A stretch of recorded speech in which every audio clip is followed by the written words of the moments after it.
नमस्ते। हमारी आज की जो दुनिया है ना, वो एक ऐसी अनदेखी ताकत पे चलती है जिसके बारे में हम शायद ही कभी सोचते हैं। एक ऐसा कमाल का प्रिंसिपल जिसके बिना हमारी ज्यादातर टेक्नोलॉजी बस काम ही नहीं कर पाती। तो चलिए आज इसी अदृश्य शक्ति के राज को समझते हैं। शुरुआत एक बहुत ही दिलचस्प सवाल से करते हैं।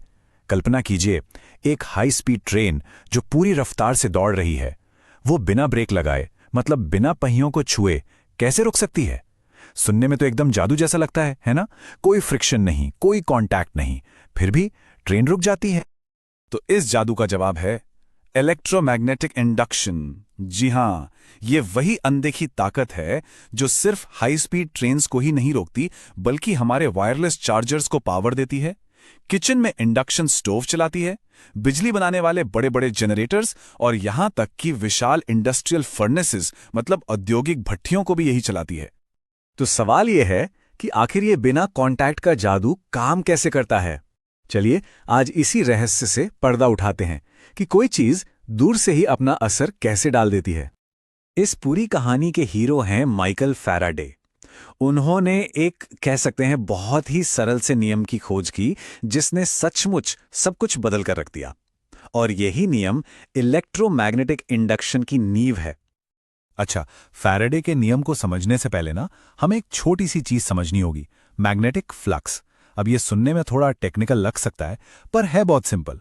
बस ऐसा सोचिए कि हम किसी एक एरिया से गुजरने वाली मैग्नेटिक फील्ड लाइंस को गिन रहे हैं। जितनी ज्यादा लाइंस उस एरिया से गुजरेंगी उतना ही ज्यादा फ्लक्स। बस इतनी सी ही बात है। और अब आता है फैराडे का पहला नियम जो कहता है कि जब भी किसी सर्किट से जुड़ा मैग्नेटिक फ्लक्स बदलता है तो उस सर्किट में एक इलेक्ट्रोमोटिव फोर्स यानी वोल्टेज पैदा हो जाता है। यहां सबसे सबसे जरूरी शब्द है बदलाव, चेंज। अगर फ्लक्स एक जैसा है, स्टेबल है, तो कुछ नहीं होगा।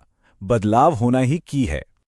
ठीक है, तो बदलाव से वोल्टेज पैदा होता है, पर कितना, ये बताता है फैराडे का दूसरा नियम। और इसका सबसे क्रूशियल पॉइंट ये है, मैग्नेटिक फ्लक्स जितनी तेजी से बदलेगा, पैदा होने वाला फोर्स उतना ही ज्यादा मजबूत होगा। मतलब सब कुछ बदलाव की स्पीड पर डिपेंड करता है। जितनी तेज स्पीड उतना ज्यादा पावर। तो वोल्टेज पैदा हुआ, करंट भी बहेगा, लेकिन किस डायरेक्शन में? इसका जवाब हमें मिलता है कुदरत के एक बैलेंसिंग एक्ट से, जिसे हम जानते हैं लेंजेस लॉ के नाम से। और यह सब कुछ जुड़ा है एनर्जी कंजर्वेशन से। लेंजेस लॉ कहता है पैदा होने वाले करंट की दिशा हमेशा ऐसी होगी कि वो उसी बदलाव का विरोध करेगी जिसने उसे पैदा किया है। दूसरे शब्दों में कहें तो नेचर ना थोड़ी रिबेलियस है। वो हमेशा उस चेंज को अपोज करती है जो उसे क्रिएट कर रहा है। पर यह विरोध, ये ऑपोजिशन इतना जरूरी क्यों है? क्योंकि ये सीधा सीधा जुड़ा है कंजर्वेशन ऑफ एनर्जी से।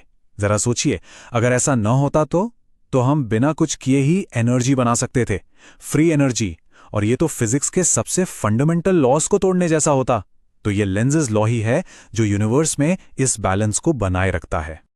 चलिए, थ्योरी तो काफी हो गई, अब देखते हैं कि इन प्रिंसिपल्स को असल दुनिया में एक्शन में कैसे लाया जाता है।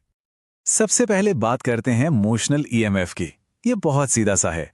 जब कोई कंडक्टर, जैसे कि एक तार, किसी मैग्नेटिक फील्ड के अंदर मूव करता है तो उसमें वोल्टेज पैदा हो जाता है। और पता है, यही वो कोर प्रिंसिपल है जिस पर दुनिया के सारे इलेक्ट्रिक जनरेटर्स काम करते हैं। अब एक और मजेदार चीज होती है। सोचिए, अगर हम तार की जगह धातु का एक सॉलिड पीस ले लें और उसमें मैग्नेटिक फ्लक्स बदलें, तो क्या होगा?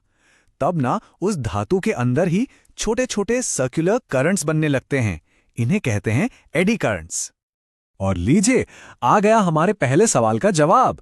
जो हाई स्पीड ट्रेन्स होती हैं उनमें पहियों के पास पावरफुल मैग्नेट्स लगे होते हैं। जब ब्रेक लगाने होते हैं ना, तो यही एडी करंट्स एक ड्रैग फोर्स मतलब एक खिंचाव पैदा करते हैं जो ट्रेन को बिना किसी कांटेक्ट या घिसावट के एकदम स्मूथली धीमा कर देता है ना कमाल? एडी करंट्स का एक और जबरदस्त इस्तेमाल होता है इंडक्शन फर्नेसेस में। यहां पर ये छोटे छोटे करंट्स मिलकर इतनी ज्यादा हीट जनरेट करते हैं कि धातुओं को बिना छुए ही पिघला देते हैं। सोचिए, ये एक बहुत ही एफिशिएंट और क्लीन तरीका है। और एक तरफ जहां ये इतनी गर्मी पैदा कर सकते हैं, वहीं दूसरी तरफ इनका एक बहुत ही प्रिसाइज इस्तेमाल भी होता है इंस्ट्रूमेंट डैम्पिंग में। जो मापने वाले गेजेस होते हैं ना, उनमें एडी करंट्स ये पक्का करते हैं कि सुई एकदम स्मूथली घूमे और अपनी सही जगह पर बिना हिले डुले फौरन रुक जाए। अच्छा, तो हमने बड़े बड़े एप्लीकेशंस तो देख लिए। अब जरा ये देखते हैं कि इसी अनदेखी ताकत को हमारे छोटे छोटे इलेक्ट्रॉनिक गैजेट्स में कैसे इंजीनियर किया जाता है। यहां पर हम बात करेंगे म्यूचुअल इंडक्शन की। ये एक ऐसी घटना है जहां एक कॉइल में करंट बदलने पर उसके पास रखी एक दूसरी बिल्कुल अलग थलग कॉइल में अपने आप वोल्टेज पैदा हो जाता है। जी हां, बिना किसी कनेक्शन के। हमारे ट्रांसफॉर्मर्स और वायरलेस चार्जर्स बिल्कुल इसी प्रिंसिपल पर काम करते हैं। और सबसे कमाल की बात यह है कि इंजीनियर्स इस इफेक्ट को पूरी तरह से कंट्रोल कर सकते हैं, जैसे कि कॉइल्स में कितने टर्न्स हैं, उनके बीच दूरी कितनी है, या फिर उनका ओरिएंटेशन कैसा है। इन सब चीजों को एडजस्ट करके वो इस अनदेखी ताकत को अपनी जरूरत के हिसाब से कम या ज्यादा कर सकते हैं। एक और दिलचस्प बात, सर्किट्स के अंदर इंडक्टर्स का बर्ताव काफी हद तक रेजिस्टर्स जैसा ही होता है।